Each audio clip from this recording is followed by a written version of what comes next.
Want to go deeper with Lobbing Scorchers? You know, scratch under the surface, get down even dirtier than we already get? Become a YouTube member. Sometimes things just get a little too spicy, a little too weird, and a little too loose for the general public. And you know, the people to see that are YouTube members. We're talking about exclusive bonus videos, the podcast after show, exclusive written content, and little bits and pieces of information before the unwashed masses know about it. As a member, you not only get access to all of this amazing content, you get a badge next to your name and a slew of amazing emotes to use, not only in our live stream chat, but also in our comments section. And yes, we do have an emote for Jesus Ferreira, Ghost Snack, and Paul Rothrock. This is the best way to help keep us independent and keep us building out this crazy YouTube brand that we call Lobbing Scorchers. Hit the join button down below or hit the link in the top of our description if you're on mobile to join the ranks and become a Lobbing Scorchers YouTube member. Good morning, everybody, and welcome in to another episode of Lobbing Scorchers Kickoff. I'm Ari, that's Nico, and we've got a big show for you all here this morning. Folks, it is playoff match day in the city of Seattle, game 2 of their round 1 best of 3 series with Minnesota United. Who's excited? Who's excited to have 76% possession and probably generate 2.46 expected goals and be fighting for their lives to score even one goal against Eric Ramsey and the Loons? Nico, season on the line today, man. How are you feeling? I'm feeling good, baby, and everybody's hands should be up. Everybody should be excited, ready to go, because, you know, I know I'm hearing, you know, rumblings that because it is a Monday night, and as Ari alluded there,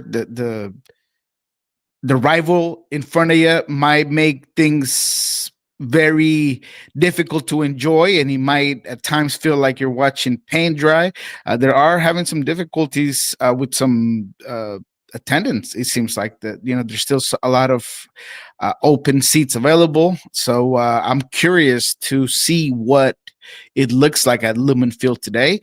But hey, look, you got to support your team. You got to be there. I expect ECS to be strong in the back, just, you know, pushing their team through this second game and hopefully push this series to a third game. So regardless of what you might think and the weather and the fact that it's a Monday night, man, let's get out there, show up for the Sounders, and let's enjoy this game as much as we can. You told me there are open seats for Monday night, 7:45 p.m. Weird, right? In November. That's crazy. It's such a great time to schedule a soccer game. Super shocked to hear that. But no, yeah, we're gonna get into this game against the Loons. We're gonna bust out the lineup builder, and we're gonna be reacting to some of the other results from around Major League Soccer in round 1. There was some interesting stuff this weekend. I think Seattle and Minnesota are finishing off the round 1 slate here. Is anyone else playing after this? I think this is it. Everything else is decided. Monday night footy for the season. Before we get into all that, everyone, please like the video, comment, subscribe, rate 5 stars, all that good stuff. Follow us on Instagram, follow us on TikTok, lobbingscorchers.com/sauce for our Hacks and Ferments hot sauce. And yeah, I think that's all the shilling. Let's talk some playoffs. I guess, Nico, let's just start with how you approach a game 2 in an elimination game against an opponent like this, because you know, I was just thinking about it. I'm not sure we're ready for the depths of trolling that we are about to see from a one Minnesota United. Like, this is the thing. They play like that at home. Okay. They play like that at home. We all have seen it twice now. They play like that at home. And now they're on the road. Like, I see no reason why this isn't going to get even rowdier out there. I think Seattle might push 80% possession tonight, Nico. And we're gonna bust out the lineup builder, but I think we've been talking about we saw some success that Seattle had in attack when they made the adjustment to push Jordan Morris out wide and bring Danny Musovsky on the field. I think the debate is whether or not you go with that look from the beginning, or if you stick with what you have been doing and bring Moose off the bench with Jordan at the 9. I know where I stand on that, and we're going to talk about that. But I guess just in general, when you have a team that's going to come into Lumen Field and play, let's call it negative soccer. I get how are you feeling about how to tackle this matchup, and what's your confidence level at that Seattle can score a goal in this game? Because I know it's probably not very high for most people. I think they can get one, Nico. I think they can get one. They got unlucky. Okay, it doesn't matter. It doesn't change the result. Minnesota United and the Demon Dane St. Clair, they won the shootout, but when you get over 2xG, and mainly it's not if you look at those chances that Moose had, I think whether he starts or not, if you keep generating chances like that, eventually one's got to go in, right? You're not going to get shut out by Minnesota a third straight time. It would be, are they? I hope not. I think that after what I've seen this week of training, I feel confident to say that the Sounders should score at least one. They should be able to get one in the back of the net. Hopefully that's early in the game, so it opens it up a little more. I don't even know if that might do it, right? I mean, considering the fact that you have a 3-game series and this team is gonna know that they have one more. I mean, I don't know how much more they're gonna risk necessarily, but I mean, it's gonna be interesting. I do think that there are gonna be some changes. You talked about the Danny Musovsky look when he was on the field. Additionally to that, Paul Rothrock had a rough game. He did not have his best game. He had a lot of defensive effort and defensive moments that I always think are important. But if the plan is clearly to break down this wall, maybe not having Paul there and trying to figure something out where you start with Moose up front and you do some changes in that midfield and the wingers and just change it up a little bit could be a good way to get Minnesota off their game and maybe have another guy that gets in between the center backs and you push Jordan Morris wider where he was playing in that second half, and that might cause some issues for this 5-man backline that's going to be very steady. I definitely do not think that crosses are going to be the way to go, and that tends to be one of Musovsky's strengths. But maybe just having him as a poacher and getting him making the right runs, those open up some spaces, and this team can find a way to get the half spaces that at times are left between what Trapp and Triantis do and how deep the center back kind of start for Minnesota, and maybe you get a mid-range shot, maybe you do a couple of things differently, but I saw a team this week that has the right attitude. They understand that they're at home, is deciding game, something that the Sounders are typically very good at doing. They rise up for these games. They understand what it takes mentally to start the game on the front foot. So I do believe that at least during the preparation of the week, everything has been done to give this team the best opportunity to win this game. Now, does that reflect on the field? Does that get executed? Does St. Clair have a ridiculous game where he just doesn't allow anything in?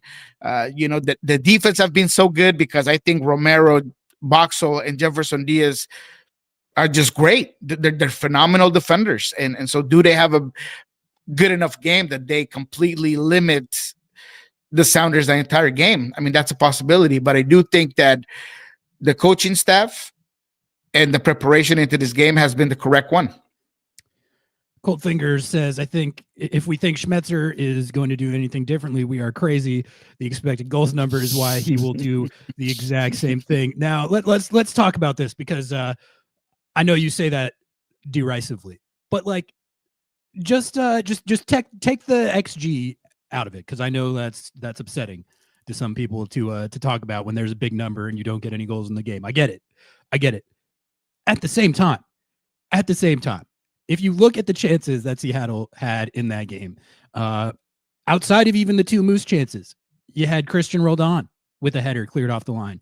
You had Neymar with a great look off a set piece that almost went in. There was the other one that Christian had where Dane St. Clair went God mode and made an insane save. Honestly, that could have easily been a goal. And then you have the two Moose chances. One point blank, right in front of goal. We've seen him finish that all season. Another one, a header this time, from right in front of goal. We have seen him finish that all season. How much better chances do you want? Like, honestly, and how much could you have really done differently to generate better chances? I'm not saying it was like a banner offensive performance, but the game plan, the tactics, and the chances, they were there. Those, especially the Moose chances, stand out, but it wasn't like there was just no other chances for the rest of the game. And you're right, Minnesota United does have a great defense, and they got the clean sheet in that game. So more power to them. They did not hold Seattle like completely without chances. And in fact, Seattle had the better chances to win that game, I think, playing on the road.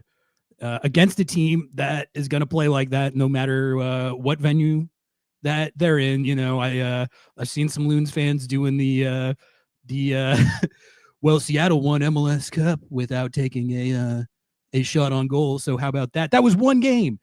On the road in negative 10-degree weather. Okay, where the entire squad was injured. There are circumstances where trolling is acceptable. Okay. They play like that every game. That's just how they play. So that is apples to oranges comparison. But getting back to my original point, I don't think you need to necessarily reinvent the wheel here. I don't even feel I would like to see them start the game with the look with Moose up top, because I felt like the offense looked a lot better with that. But even if they choose to do that as a bring him off the bench as a super sub and run the original look, the chances are going to be there in this game. It's just a matter of if you can finish them or not. And I think getting a goal early as you can, or in the first half, so they have to not play like that. As long as it's 0-0, they're going to play like that. But if you get ahead of them, they have to chase the game. They can't sit back. They will still try, but to the extent that they do it when it's a scoreless draw, they're not going to be able to do that if you just get on top of them early, get a goal in the first half, and make them chase the game. So I know there's going to be there's been a lot of like let's blow up all the tactics, let's change everything. Schmetzer's not going to adjust. I really don't think like wholesale, full scale adjustments are what's going to make the difference here. The difference is just finish off one or two of the chances that you generate, and you can probably beat this team. They're good at defense. They have a god tier goalkeeper. They can't score unless it's a set piece. They can definitely score off a set piece, but from open play, man, they got nothing. They have nothing. What do they have? Nico, am I crazy? How do you see all this? No, look, I agree with a lot of what you said. Clearly, we cannot dismiss what the Sounders did right in the first game, even in the first half, although the chances were not clear chances. And I think that the team could have done more to finish and force St. Clair to some saves rather than just creating half chances, which you hate, right? Half chances don't really give you a lot, but the build up to those chances, I thought was great. And I think that there were a lot of moments that Seattle did break down that wall. They just were unable to put the ball on frame. And to your point, I do think that a lot of what needs to be done right is just certain players raising up their specific independent performances. I thought Obed didn't have a great game. He just wasn't as involved defensively. Maybe you got to give a little bit of credit to what Minnesota does, but I thought that he needed to be a lot more involved, a lot higher up the field, being a guy that stepped into the 18 a lot more. He stepped into the 18 offensively once on a decent opportunity once, and he needs to do just a lot more of that. Like I just mentioned, Paul Rother did not have a good offensive game. Ferreira got kept off the ball a lot. I thought that when he did have it, he was good. He was important. He created those link-up plays, those slip-through passes that he's been just so good at.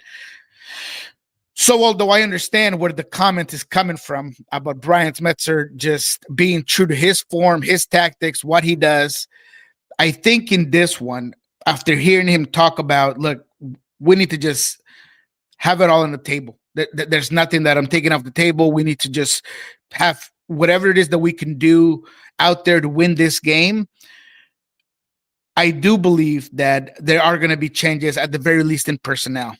I think Jordan Morris has been so good at creating chances for this team since he came back from his injury, even from the 9 position, right? But just being a guy that gets in the right positions, that when he gets to the end line, has been very good about picking up his head, finding that back pass, finding some dangerous passing in front of the goal, that if you no longer clearly have someone that can do the Pedro de la Vega type of things, and although Georgie might be a guy that you do go to a lot sooner in this game to start off, maybe having Jordan out wide gives you a lot more of that Pedro dangerous play, being a guy clearly that can also get into the 18, make the right runs. Maybe he's not as good in the 1v1 moments, but he's got the speed to be dangerous enough to get to that end line. That I do believe that that's going to be a big chance for Smetzer. We're going to start off with Danny Musovski. We're going to push him in. We're going to make sure that he anchors back at least 2 of those center backs, and then we're going to try Jordan out wide. We're going to continue to have Ferreira to give us some of that more cerebral and control in the midfield, and being a guy that clearly is very effective in the pressing moments, which I do think Seattle's going to do. The moments where you do pin back Minnesota, they're going to push. They're going to be selective on when they press high, because they created some moments in that first half with some good pressing. And I don't think that should be overlooked, because if you do get Minnesota to give up the ball in a vulnerable position and you don't allow them to get back and have more numbers behind the ball, you can create some good opportunities for yourself. So I do think that that's part of the reason why Ferreira is going to be there. But I think that you will see wrinkles, you will see personnel changes in this specific game to just make yourself feel like you did everything you could to win this game. I do believe that Brian's going to go to his bench a lot sooner if his initial setup doesn't work out. So I think that you will see Georgie Manungu on the field quicker. I think that you will see Paul Rother coming in as a spark plug off the bench, something that he has done in the past, something that he does well. He doesn't need a whole game to get into the game. He could just come in and just switch it on. So I do believe that Brian is setting up this game to be, we're going to hit him with everything we have in the first 45 minutes.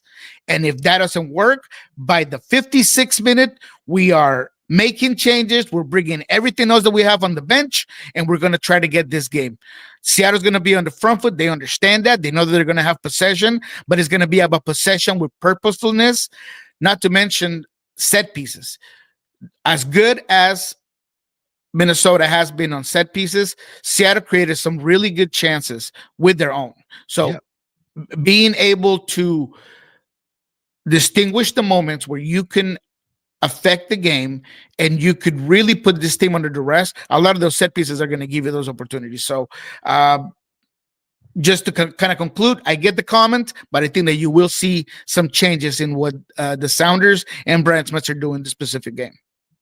The Hebrew Hammer says to keep saying, yeah, but Seattle was the better team. We don't need to change while playing. Minnesota is a great way to lose again to Minnesota. And look, I get it.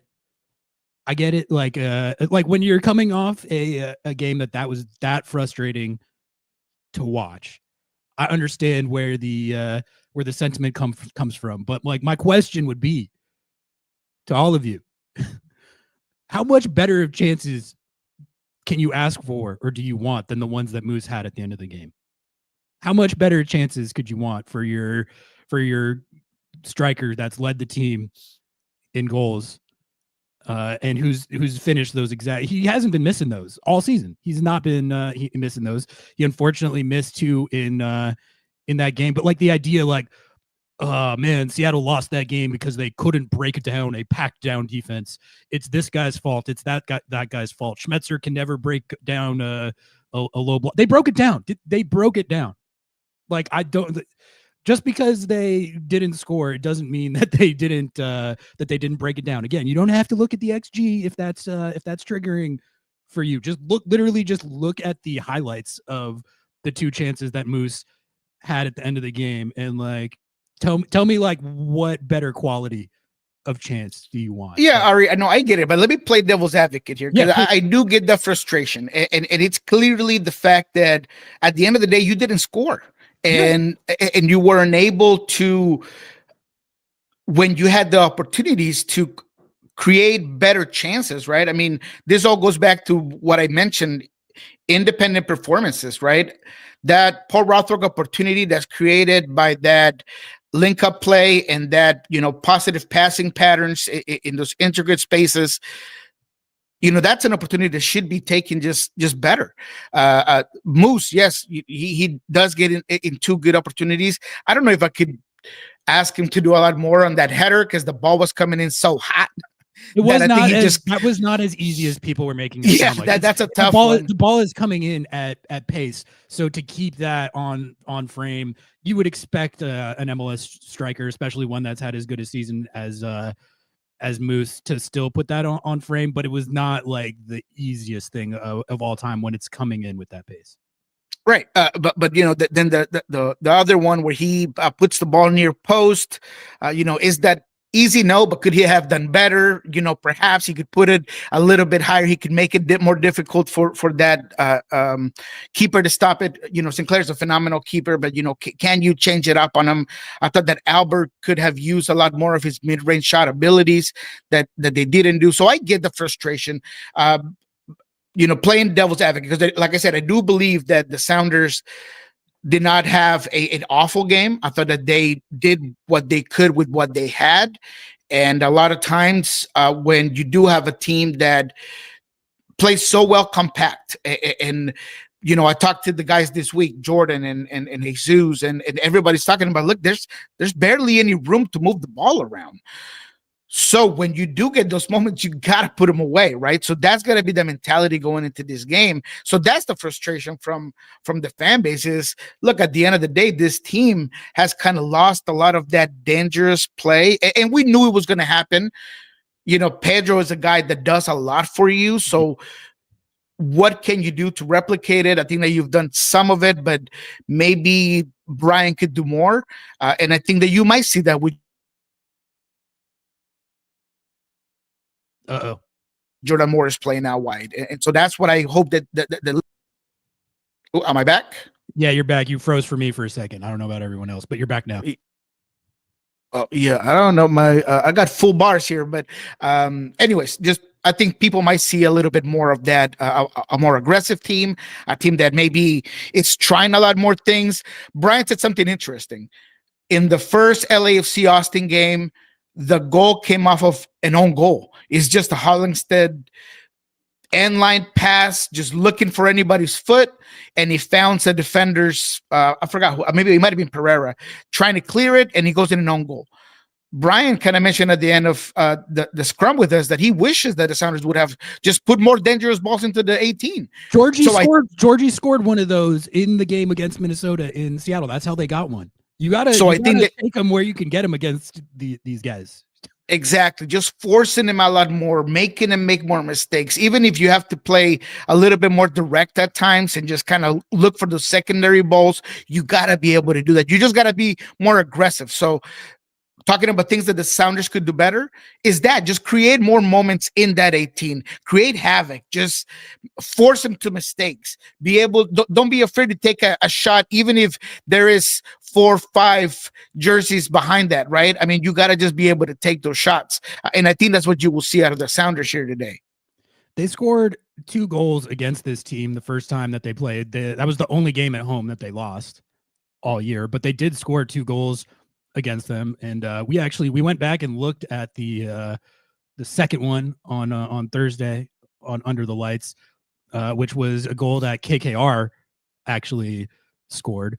But the way they got those goals in that first game in Seattle was there was the Georgie own goal where he just slams across into the mixer and he gets the own goal. But then the second one, it was one of those rare times when you're playing this team where they won the ball back. I think they didn't show the full highlight, but I'm pretty sure they won the ball back in a situation where Minnesota wasn't already set, and they put a ball over the top to De La Vega, who was playing on the right in these days. They got a ball over the top to De La Vega. Minnesota's defense was scrambling and unbalanced. De La Vega sends a low cross in, and while they're scrambling, KKR makes like a late run into the box, and he scores it. So that to me showed, there's going to be probably, I don't know, 5 times maximum in this game where you have those opportunities.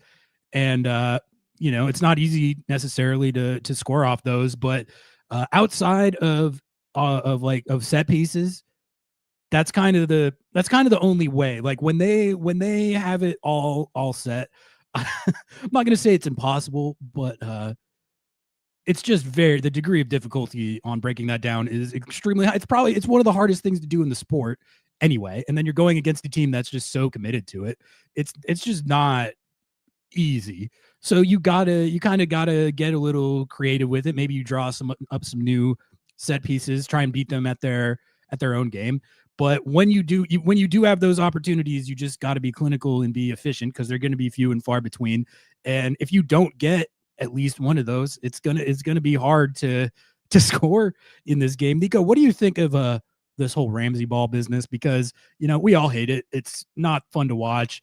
The discourse after game 1 where their fans were yucking it up about how they grinded out a 0-0 at home in a playoff game and won on PKs. That's fine. I've called it several things at different junctures. I think dishonorable is the word I've used to describe it. But we had Jeff Reuter, Minnesota-based soccer journalist who covers the Loons, not like on the beat, but that's the team that he watches the most and knows the most about. And he was sort of explaining to me where Eric Ramsey is coming from with all this, which is that I guess the situation is kind of like he feels limited by his personnel. They sold Tawny, which was one component of it, but there was supposed to be, I guess, a plan where they brought in reinforcements in one of the last transfer windows that would allow them to play. I'm sure they would have this style kind of to some extent, but the way I kind of read it is the vision is to be a team that's more that plays like this, but in a more normal way, like the Portland Timbies. The Portland Timbies are a team that absorbs pressure and counters. They have been for a decade plus at this point, but they also we're not like the biggest Portland Timbies fans around here, but there's an element of their tactics and their game plans week in, week out, where they actually try and play the sport a little bit, even though it is at its core an absorb pressure and counter style team. But the way I read it is they kind of want to be more like that style of team, but he feels like he doesn't have the personnel to do that. And so he has resorted to this, whatever this is. And look, man, like we don't have to like it. We don't like it. I don't like it. No one likes it. But the reality is, like, he has got a team that does not have the firepower to really mess with a team like LAFC or Vancouver or even Seattle. I would argue. Did they look like a dynamic, high-powered offense in that game 1? Were they generating chances all over the field? No, No. they created one really good one, and he came off of a defensive mistake, a little miscommunication between Jackson Reagan and Yemer. It's a little bit eager getting back into this game, and it creates a moment where I think it's Home Wanted, the one that gets behind him, and it creates an opportunity for him. But no, they didn't. That was a good chance. I'll give him that. That was a good chance. Yeah, but again, it was arguably fouled him. So yeah, no, and it was created off of a moment of. Oh, that was it. That was it. Right. No, but to your point, look, I used to be a guy that was very against this sort of tactic, and I grew up on the beautiful game, and playing a certain way and being a position-based team, and pleasing the fans that are there to see it. But in South America, it is normal for us to see a lot of this type of tactics. I think I've said it before in this show, and I certainly have said it in the Southern Hard atmosphere, and it's ratonero. It's they call it rat ball or whatever you want to call it, but it's something that gets you titles. And because at the end of the day, soccer is about winning games and winning titles. People embrace it, right? I mean, it's just the way it is. And you don't have to be limited just on talent. I mean, you look at a team like Atletico Madrid. Diego Simeone has always been a defensive-minded coach.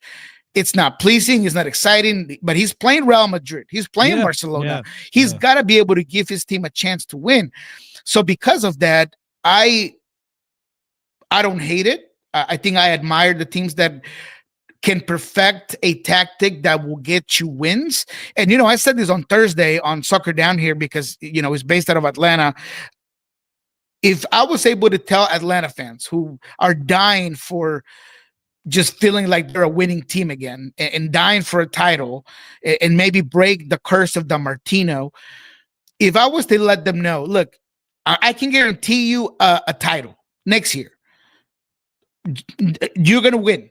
But I have to say that it has to be with Eric Ramsey and playing Eric Ramsey ball. Every Atlanta United fan would sign that piece of paper. I mean, that would be, without a doubt, a common, reasonable thought process, and just say, look, I don't care how we win a title. I just need one. And so because of that, I am not as against it, although I do understand it. Again, I am one that enjoys a different type of soccer, but at the same time, I understand that it's about winning the games. And so to what Jeff had been saying, who, I love Jeff's work, I think that's true. I mean, this is the Minnesota team that has missed on some really important DPs over the time, right? They're probably still feeling the sting of the Bebelo Reynoso disaster, right? No, yeah, they still don't know where he's at. I mean, this is a guy just with a whole bunch of problems outside of the field. But regardless of, I remember Garth would always tell me, when you miss on a DP, it's like in NFL, someone misses on a first-round draft pick, and it hunts you for years to come, right? Because you've spent X amount of money, you've spent X amount of resources, and it does drag along, especially in a salary cap type of league. So with all that said, super long-winded, I do think that Jeff is right and that Eric Ramsey is doing what he can with this team. But at the same time, I think that what started as a resourceful tactic suddenly became an identity, and that identity has put them where they are. Not out of his control, and they're going to continue to do that because he's playing for keeps. He's playing for wins. He's not playing to please anyone other than his bosses and his fan base. And you saw the Loon Stadium. I mean, it was packed. So they clearly are drawn by the success. Yeah, and therefore they're loving it. They're loving it. Of course, they have this role as like the trolls of the playoffs with Dane St. Clair, the demon, kind of a face of it. It's and I understand it, man. I really do get it. I get it. And maybe Sounder fans they would not get it because they have the distinct pleasure and privilege to be following a team that has been successful for decades, and they've always been an entertaining team. They've always been a protagonist, but other fan bases can't say the same. Yeah, no. The ends justify the means, I guess. It's soccer nihilism. You just do whatever it takes to get the W. So can't fault them for that. But that's also why, like, as far as crashing out about their style of play. I mean, I'm gonna talk about how I don't like it and I find it dishonorable. But I mean, it just is what it is. That's what they're gonna do. They have their bit, they have their role. They're leaning into it, and they're going to lean into it even heavier in a road game. If you think they're not, just watch what happens tonight. It's gonna be bad out there. It's not gonna be bad, or it's not gonna be good. So. I think one specific I guess aspect of the game that I'm looking into that could be a double-edged sword for Minnesota is that they play, in my opinion, better defensively when Jaboa's not there, but obviously Jaboa gives them a threat offensively, right? That's the only way that they can score, right? Because when Lod plays as a false nine or whatever, he just plays so deep, right? And he's a guy that is really a leader in this team, has been for a very long time, probably the most consistent player that Minnesota has had over the last couple of years. That he's the guy that they go to if they need something. They go to Lod, right? So having Yeboah back 100%, Hassani Dotson being back already, I'm wondering if Eric Ramsey would feel like he might need to start these two players, and does that change the dynamic a little bit of things? Trapp is a guy that, I've never found interesting, but under this system has played very well because he's a conservative player. He is a player that can thrive off of a system like this one. So do those changes kind of make things a little bit different and give Seattle a little bit more room to work with? I'm not sure, but that's something I'm going to be looking into. What Eric Ramsey decides to do with his starting 11 is going to be, one of the things I'll be looking for. To your earlier point about the whole Reynoso situation, perhaps starting their path onto this Ramsey ball thing. You know who was missing their DP9 for pretty much all of this season and their DP10 for a lengthy portion of this season? The Seattle Sounders. You know who also scored 80 goals, all comps, in one Leagues Cup? The Seattle Sounders. So it's not everybody. It's not everybody that has to do this. You made your own bed, and now you're trying to troll your way to an MLS Cup, which might work. And like you said, Nico, like teams have won titles doing stuff like this. Atletico Madrid, I think, is a good example of a team that leans into this style of play. Although I would argue I would argue this is about as extreme as I've seen it. But I don't know. I don't know where I was going with that. But like Minnesota United. Yeah, sorry. I lost my train of thought, Nico. But that's the Atletico Madrid and all them. Okay, this is what I was saying. I don't think they're going to win MLS Cup playing like this. I've been saying it, and it is possible. And to be fair, man, it is the best chance that they've got. But I think eventually you run into a team that, let's be honest, the Seattle team's a bit diminished right now. The most important guy that they could have in taking on a team like this, they don't have. Like, I think if Pedro de la Vega is fit and healthy and plays in that game one, and it goes roughly a similar way, he's the one who's been stepping up in those moments and just kicking the absolute shit out of the ball and scoring these goals when they're in a situation where they need one. That's been the guy who is able to come up with those individual moments. They don't have that right now. Guess who Minnesota United is going to be playing at some point if they're trying to get to MLS Cup? LAFC with Son Heung-min and Denny Bouanga, or the Vancouver Whitecaps with Thomas Mueller in the gang. At some point, this is going to run out, man. Like you can ride it as far as it takes you. Congratulations. You're not yet. You might get by Seattle in this series. Let's see if you get by LAFC in Vancouver. Let's see. I seriously doubt it. That's difficult. It's going to be interesting who handles the ball if they play LAFC, because LAFC likes to play against the run of play. They like to go off of the counter. They're probably they're probably the best transition team in the league right now, with those two monsters up there, right? I mean, Song and Buanga are just a scary pair when it comes to transition moments. I mean, there are literally there is no better duo in that sort of moment than those two. So yeah, I mean, it'd be interesting who has the ball if that's the case. But what we're hoping is that the Sounders win tonight, that they give themselves a chance in the third game, and that they're able to finish up strong, right? There are things that are going to continue to be the same. We talked to Brian Smetzer. We questioned him heavily on whether or not he would bring in Andrew Thomas at the end of a game, and he did not seem to care about what we thought or, what the did he say? questions that we had. Tell the people what he said. He, without saying no, I'm not going to do it, he basically had his goalkeepers back, Stefan Fry, as he should. But I felt like he did it in a way where it was clear that he had made up his mind, that he did not want to bring in Andrew Thomas. He talked about Stefan Fry, kind of paraphrasing here, but he said something along the lines of, I would like to remind everybody that Stefan Fry saved the penalty kick from Michael Bradley in 2016. Okay. That's almost 10 years ago. I mean, so it's kind of hard to bring up. Then he said, he stepped 2 just recently, but 1 got waved off because he stepped off his line. So it wasn't 2, it was 1.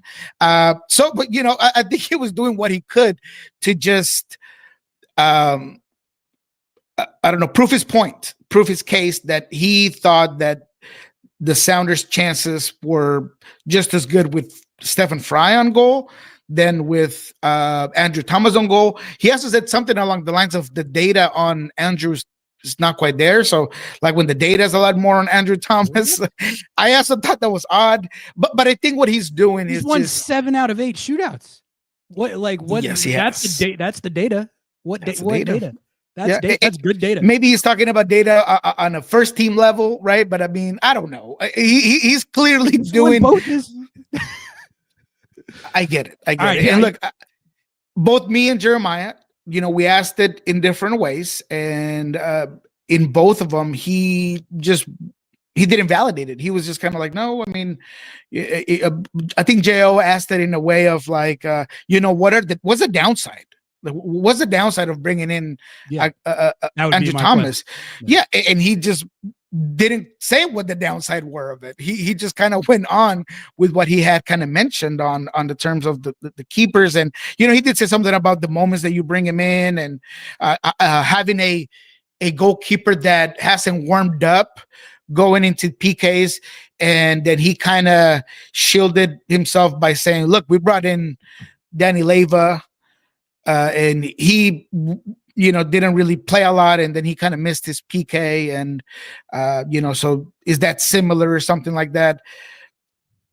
In my research with resources outside of MLS, some that are former MLS coaches, there is a clear thought process that goalkeepers don't have as much pressure as the shooter, and that it's a lot easier to be ready to be a goalkeeper off of, at the end of a game than it is to be a guy that's going to kick a penalty kick. So again, this is just Brian Smetzer's thought process. You got to respect it.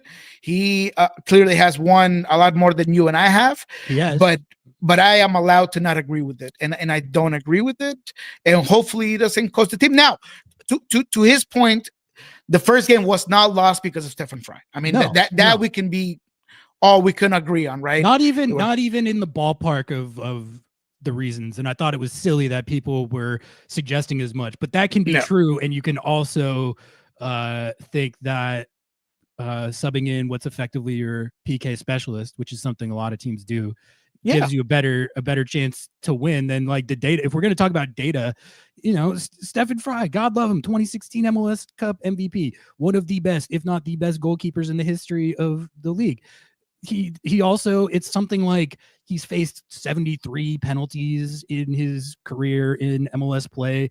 68 of them or something have been scored. That's the data I'm looking at. The other data I'm looking at is Andrew Thomas is a menace on PKs and has won 7 of the 8 shootouts that he's been involved in, So, I mean, I could go on about this topic, but I've made my I made my own opinion clear on it. I will say, Schmetz being all wishy-washy about that actually, I don't think that means he's not gonna do it. That could be diversionary, and That's what Jo thinks. Jo could thinks very that he well left the door open. Yeah, I don't think he so, left but we'll see. He left the door open, and I honestly, I don't know what he's gonna do if it comes to it. Let's just hope it doesn't come to it. But to me, it just seems like a very obvious equalizer, because I think outside of just the fact that Andrew Thomas has a better track record in these situations, you're also going up against a guy in Dane St. Clair who this is his thing, man.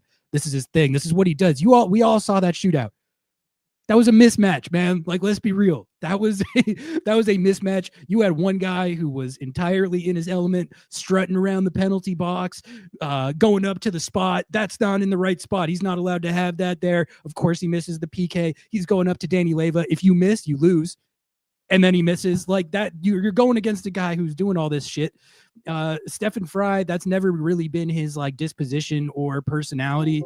And like a goalkeeper to be great at PKs, you need that demon in you that Dane St. Clair has and that Andrew Thomas has. So it's just a way of I don't know. I just think it gives you a better chance to win. And there's just a very like simple. If it was an either or situation where to have Andrew Thomas in the shootout, you had to start him. Then yes, it becomes like a trickier calculation. But you can literally, if you think Stefan Fry gives you the best chance to win in regulation, you start him.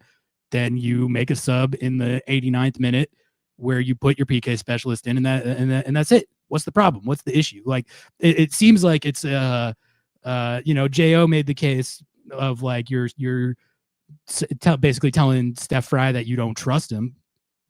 That's what are we talking about here, man? Like this is pro footy. Like we're not like getting people's feelings here. We're trying to win a playoff game.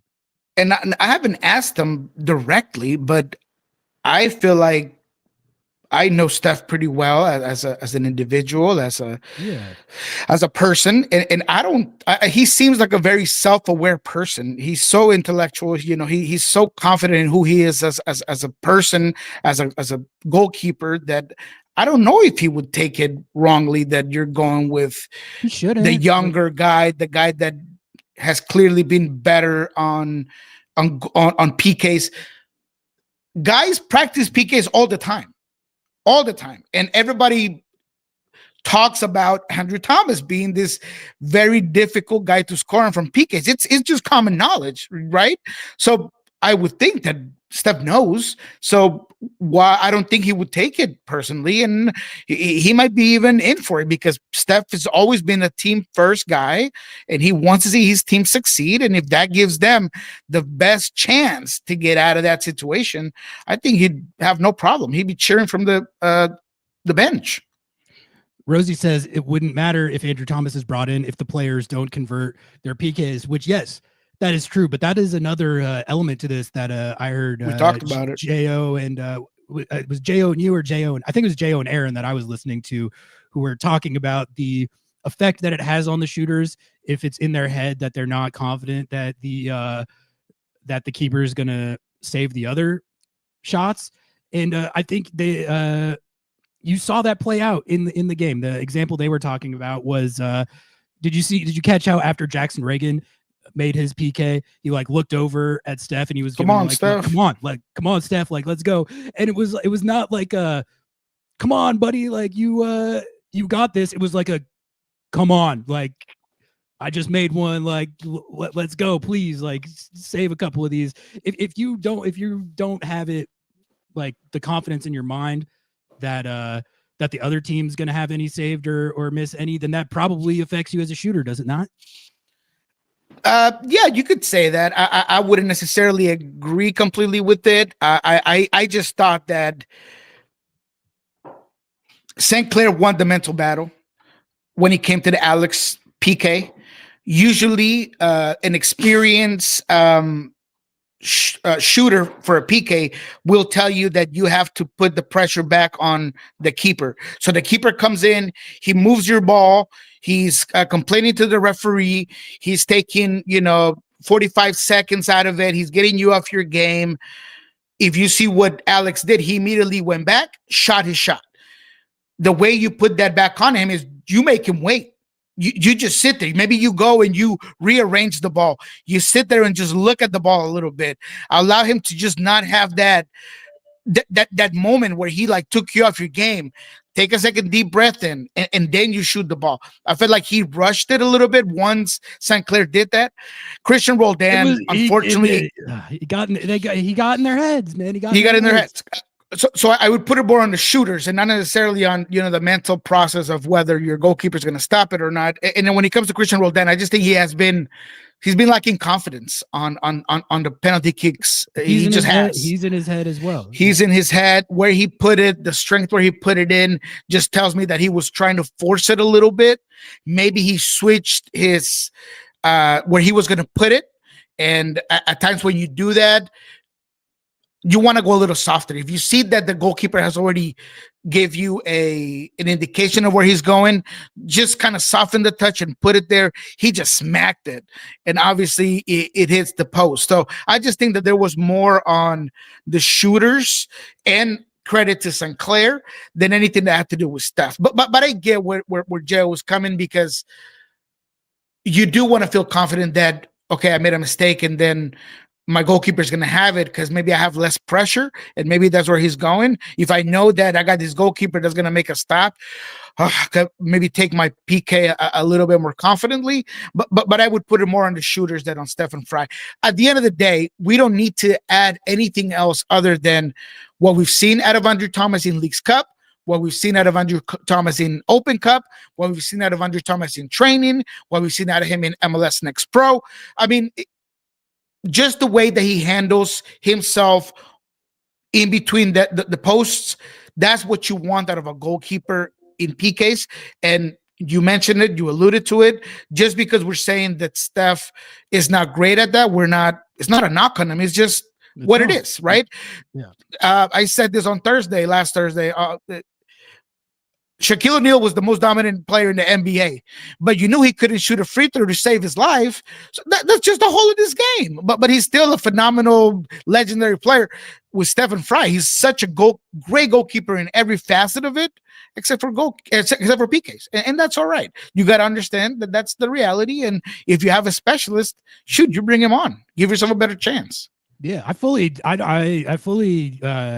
don't mind him starting the actual game, because I think there's Andrew Thomas has been really good this year. I think we all feel great about him as the future number one, but I think Steph does a lot that people don't necessarily realize, as far as like keeping everyone organized. His communication with the CBs is second to none.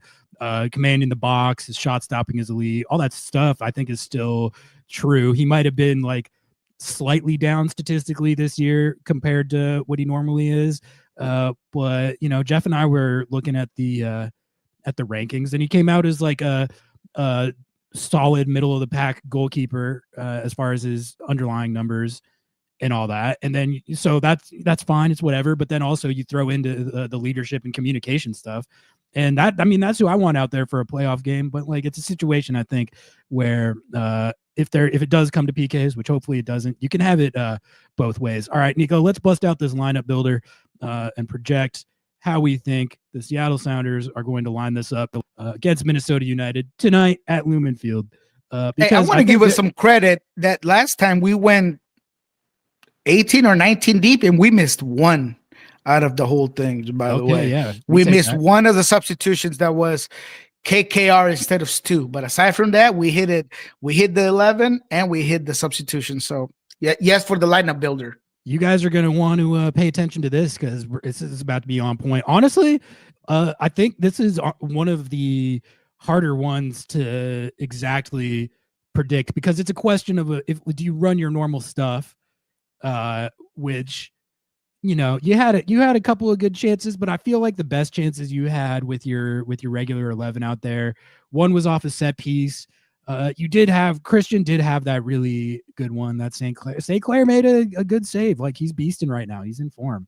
But the question is, do you start running your regular stuff, or do you just go with what you adjusted to from the start? We had people in chat earlier, questioning the wisdom of starting Morris out wide. I mean, I don't know about you guys, but I thought by far and away I don't even think it's debatable. By far and away, the best chances of the game were generated by Jordan Morris playing from out wide. Like, so there at least is a logical argument for starting him at right mid in this game. But that would be a pretty big deviation from how they've been running it like all year. He hasn't really been playing out wide at all.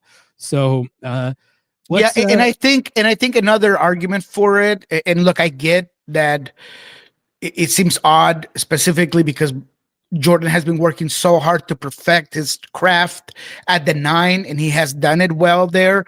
But at the end of the day, when you're facing a team that's this good defensively, and this is something that kind of came to mind over the weekend, because the notion that Danny Musovski could start his game is pretty evident looking at the week of training, and I wasn't really feeling it. And now that I've had the weekend to go over it, when you have this good of a defense, maybe having your more capable, higher ceiling attackers all in one is going to give you the best bet of scoring, right? And as much as we love Paul Rothrock and what he does, a lot of what we like of him is that energy, that havoc. He does score goals, no doubt about it. But is his ceiling higher than Jordan Morris at the wing? Not really.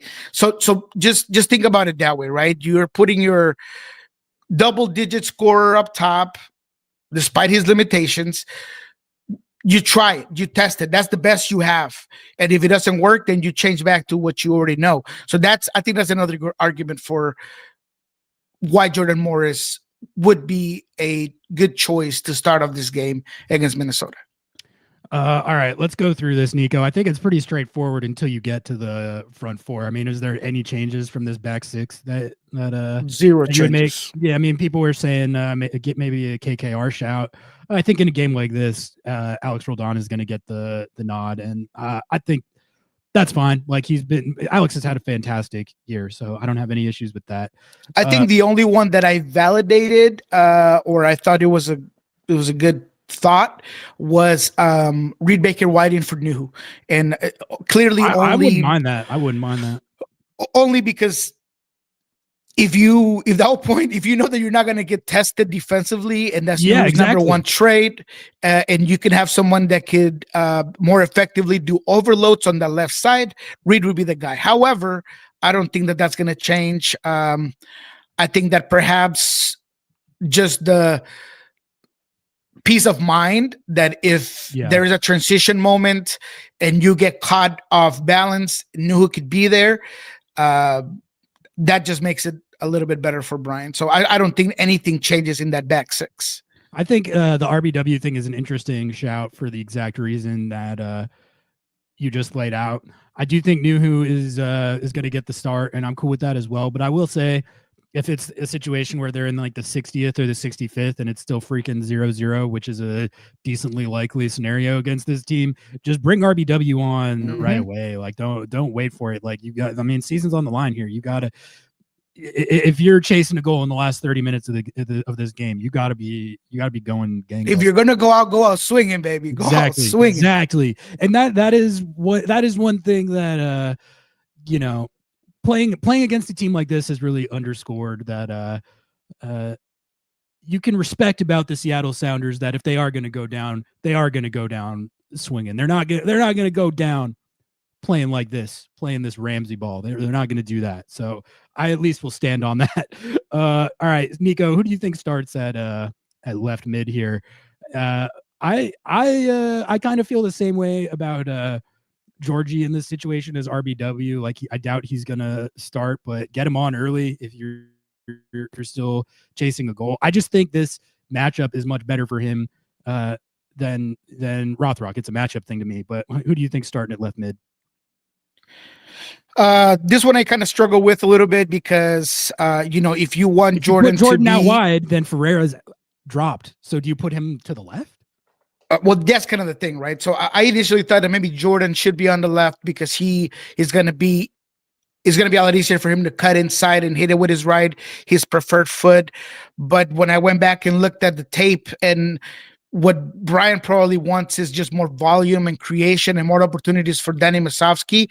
You need Jordan on the right where he could make those passes, where he has gravitated both, in the Austin game, creating opportunities there, just in the last game. So I think that you're going to be having to place Ferreira on the left and having him to work out on that side. That's sort of how I saw it too, but I don't know. He just hasn't played there a lot this year, He has. I don't think he's played there at all, actually, now that I think about it. All right, so this is how we think they're going to do it, chat. Ferreira, left mid, Morris, right mid, Rusnak at the 10, and Moose up top. So, do you think that is the right play here, Nico? Because a lot of people are saying they would rather have Ferreira. Like, they would rather have Ferreira at the 10 and drop Rusnak, and then not sure what the plan is at left mid in that scenario. Probably no. I don't like that. And look, I get it. Look, I had to talk myself into this working out because of the things that I've already laid out, the reasons I've already laid out. But I just don't want your highest offensive contributor to be deeper down the line. To me, it just doesn't give the Sounders the best chance at winning. Not to mention the fact that the dynamism and the defensive notion that both Obed and Christian have developed over this year, you don't want to be without that, because regardless of how defensive Minnesota is, don't get them twisted. They're gonna take that opportunity to beat you on a counter. That's what they want you to do. That's their whole thing. Yeah. So if you have an opening where a guy like Albert, who gravitates offensively, it's a little too high, and you put Christian on an island and he can't get back enough, and you're out of position, and maybe Nuhu is cheating a little bit higher up the field. You just don't want that, right? I feel like you could not make too many changes. And if there's anything at all that has been perfect or just about this season, is the pivot work for the Sounders. That's been the heart and soul of this team.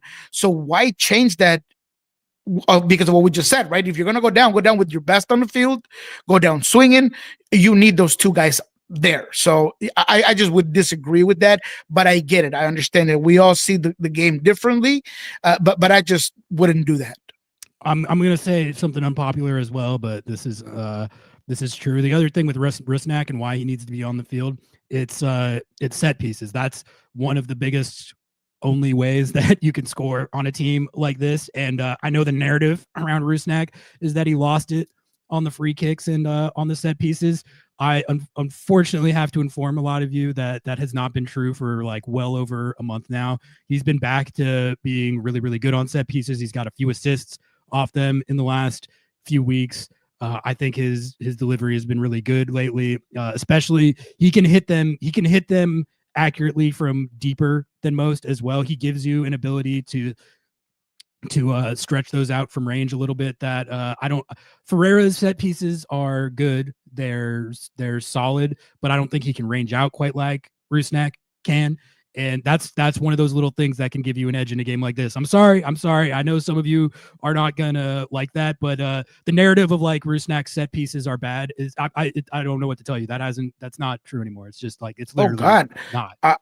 When you said dropped, I thought dropped the line. You want him dropped the 11 completely? That's just ludicrous. Both of those were suggested. That's ludicrous. There was a couple suggestions of dropping him from the lineup entirely and moving Jesus 10, and then there was at least one I saw of dropping him back a line. Oh, come on! That is just. That's just not something that they haven't played him back a line since like 2022. They did win Champions League famously with him doing that, but it's not something that they would do at all ever, I don't think. So that's kind of the situation.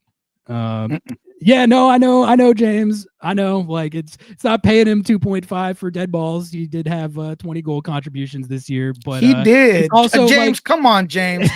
there is no way that you have looked at Albert's game this year and not thought that guy is playing more dynamic, that guy is doing more on the ball, the guy he is really stepped up his game this year, James. And I get that you are a guy that's never seen it, for Albert, but believe you me, that as a guy that is there all the time, I have been impressed with how he has developed his game, right? I mean, he really has been a guy that now is doing a lot more. He's covering a lot more field. He's being more aggressive on the ball. He's getting red cards. I mean, just everything. I have no issues with Albert, and I think that if there's a year that he's earned that DP status, is this year. Yeah, no, I mean, it's like might be fun to talk about, but it's kind of pointless talking about in 11 where he's not in it. It's just we should keep it in the parameters of like the reality of what Schmetzer would actually do, and dropping him from the lineup or dropping him back line, it just isn't something he would do, nor should he do that. But anyway, there you have look, it. I'll entertain a lot of the takes, right? Starting Jordan up top and Georgie on the left and Ferreira on the right, and the Reed for Nuhu, and even Albert at the at the 8. I'll entertain a lot of stuff, but having him off the field is just crazy. I mean, you'd fire a coach that is not going to start one of his best players, clearly statistically one of your best offensive contributors, or your best offensive contributor overall, and keeping him off the field is just crazy, man. James, you just don't do that. All right, there you have it, folks. That is the Lobbing Scorchers projected starting 11. This is a different front four than they've not run this all year, but I do think that, and that's a fair concern. If you're trying to get ahead of it and go with what was working at the end of the last game, with the knowledge that they're going to play exactly like they did in the last game, I don't mind throwing the curveball. And if it's not working, you can always make in-game adjustments. So if this is how they run it, I would be cool with it. And then just hopefully it doesn't get to PKs and the Andrew Thomas versus Steph Fry specialist, do you sub in your specialist debate? I would rather it just not come to that. But Zach says, see you all next season. The people are not feeling confident, Nico, after that last game. And I get it. Like that game was frustrating to watch. And I trust me, I think we all feel similarly coming out of it. But I think to say see you all next season, I think that's given this team a little too much credit. They have beat Seattle 3 times this year. Fair play to them. They got it done in game 1, barely. They are not like this impenetrable wall that cannot be scored on. Seattle made them look like that a couple times this year. Yeah, no, that's true. But I guess when you paint it like that, I mean the odds are kind of with them, right? They've beat this team. Minnesota has beat us, the Sounders specifically, 3 times in a row. They've done it away. They've done it at home. So, like, I get the lack of confidence, right? I do think that this team has a chance. I really do. But I don't think it's crazy to think that this could be the last game of the season. I think that's got to be on your mind.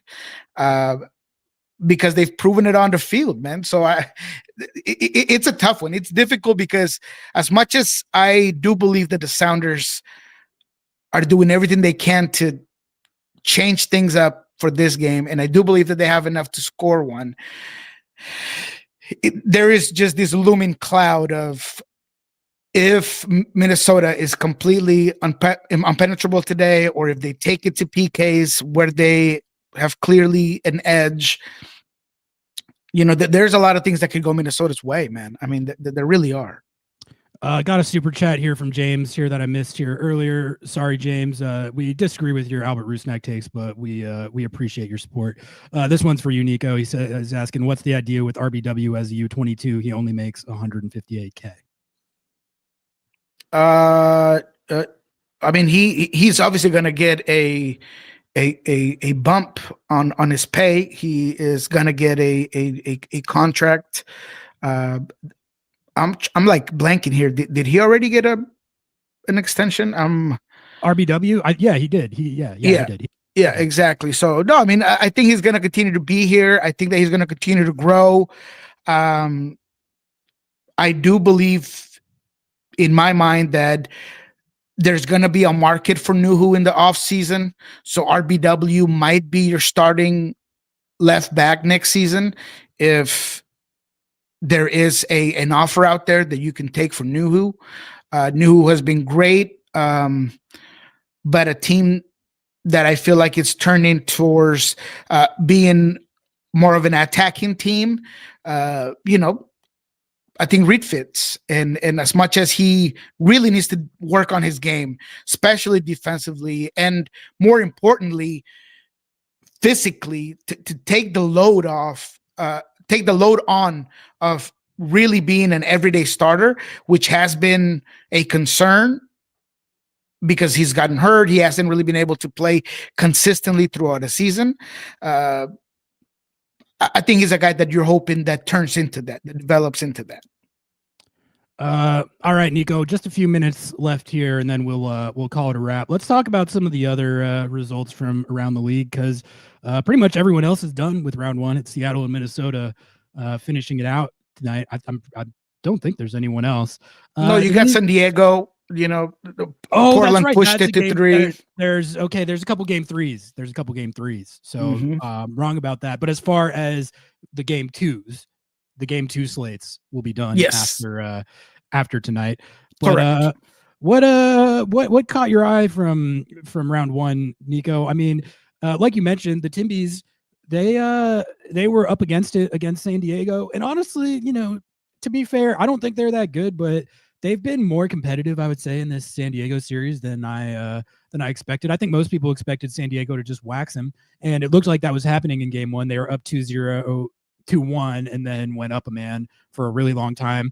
But the Timbies hung with it, didn't lose that game that badly, and then they were also down 2-1 at the very last second of game 2, and their season was about to be over. But they got the equalizer and then won the shootout. So they're still scrapping it out. But to me, Nico, that series says more about the fact that I think San Diego might be a little more vulnerable than people think. If you look at their record over the last couple months heading into the playoffs, it was something. It was, I don't know, it was like 8-6-3 or something like that, which is like solid but not incredible. And it was not what they were doing earlier in the season when they were lighting the league on fire. They've had this Chucky drama. He came back, he scored the goal that looked like might send them to the semifinals. So it seems like they've weathered that situation. He looked happy. The guys were celebrating with him, so maybe they've made it past that. But it's still, you don't want off-field locker room drama with your superstar player in the middle of the playoffs. That's never what you want. And I just think them getting pushed to the limit by the Timbies like this, it is credit to the Timbies. I'm not saying that it's not, but I think it also, if San Diego was as much of a like powerhouse contender as they looked like at times this season, they would have taken care of this series, I think, already. So I don't know. What do you think of what we've seen from Portland, San Diego?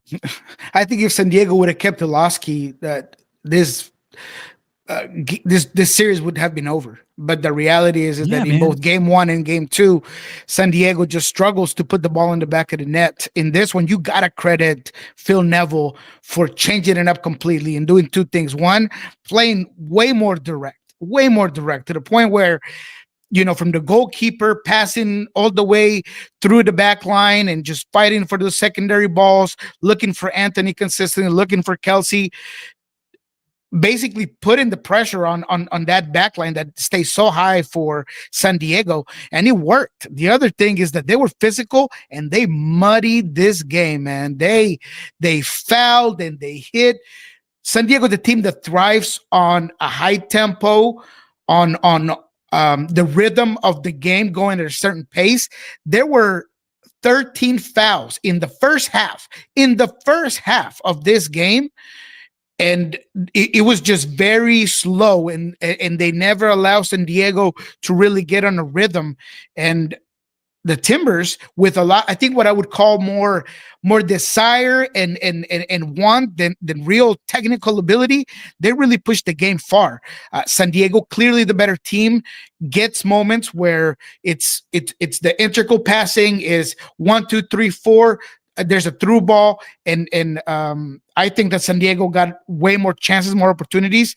They get a second goal that gets taken away from Dreyer for being on an offside position in a moment where San Diego does great repress. They get the ball back, and Dreyer's unable to get himself back onside. But at the end of the game, the substitutions by Phil Neville, that kind of rigidity, physicalness of the game really played into account. The fact that CJ Dos Santos had a scary moment. I mean, he got knocked out of the game.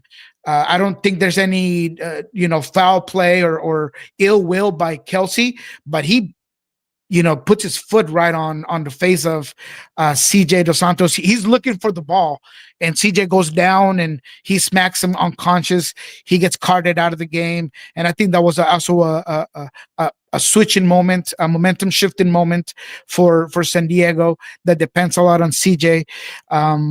But Timbers, they push it. They go to PKs. They get a goal in the very last minute from an unsung hero. Someone who I never thought would be the guy that gave the equalizer. Gage Guerra did not have him on bingo cards at all. No, I don't even know who that is. Who is that? I don't know. Yeah, I didn't know before this game. I didn't know who that was. Literally lifts himself up on a set piece corner kick. He gets up, undefended, uncontested, puts the ball in the back of the net. They push it to the PKs. And if you're mad about the PKs, go watch this set of PKs because they were just dead awful from San Diego. So bad. And they lose the game. And Cisniega, who came in for Dos Santos, actually was balling out in the PK shootout. He made a couple of really good saves on the Timbies, and San Diego was banging theirs into the 27th row. What was up with that? Nico, is it about to happen to Inter Miami again? They beat the shit out of Nashville in game 1 for like the 6th straight time that they played. Messi has scored more goals against that team than any other MLS team. And really after game 1, it just looked like, Nashville, nice year for them. They won the Open Cup. They don't seem ready for this smoke at all. And they have not against Inter Miami really at any juncture that they've played them.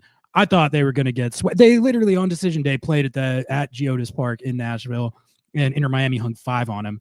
I didn't really see much reason, just vibes and confidence wise, why game 2 would be any different. Nashville goes out there and wins it 2-1. And honestly, it should have been a little more comfortable than that. They were taking it to Inter Miami. They had it 2-0 until really late in the game. I'm about to look at what minute Inter Miami scored, but it was one of those situations where it was 2-0. Yeah, Messi got one in the 90th. Literally 90th minute. So that they essentially had him 2-0 for a lot of that game. And I just think this is I still think Inter Miami probably wins game 3 back at home. But God, the pressure on them is immense. Messi signed a contract extension, so even if they crash out of the playoffs again this year, he seems to be happy playing there. It's not like he's going to leave, but they cannot lose this game. A year after Atlanta United did it to them in round 1, this Nashville team is a better team than that Atlanta team was. That Atlanta team was actively bad. This Nashville team's at least a good team.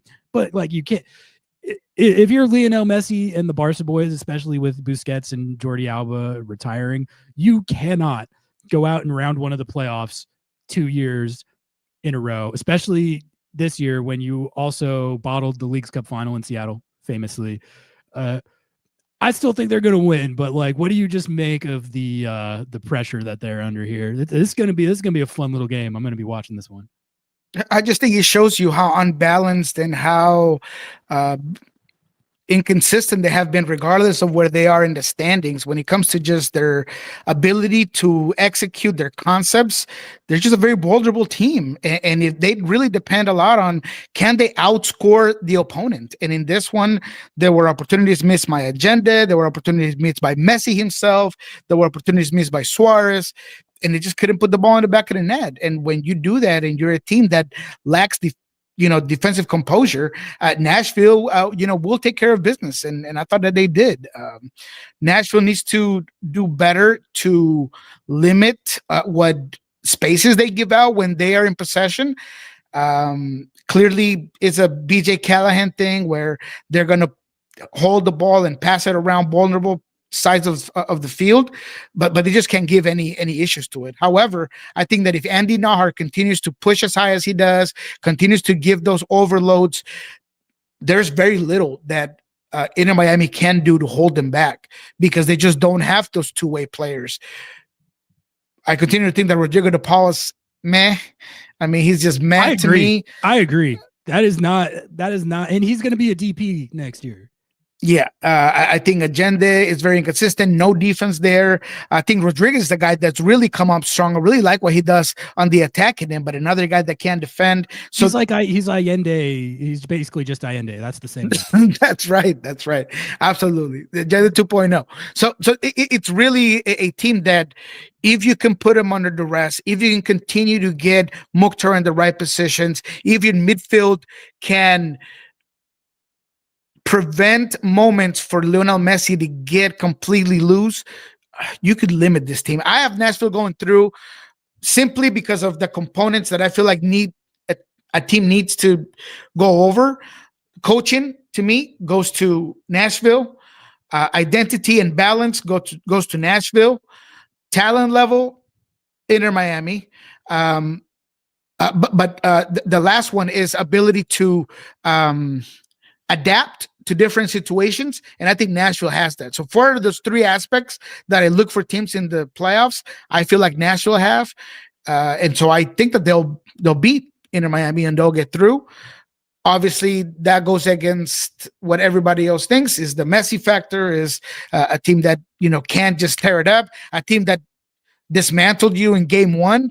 But I do feel like BJ will have his team ready to go, and I think that they'll beat Miami.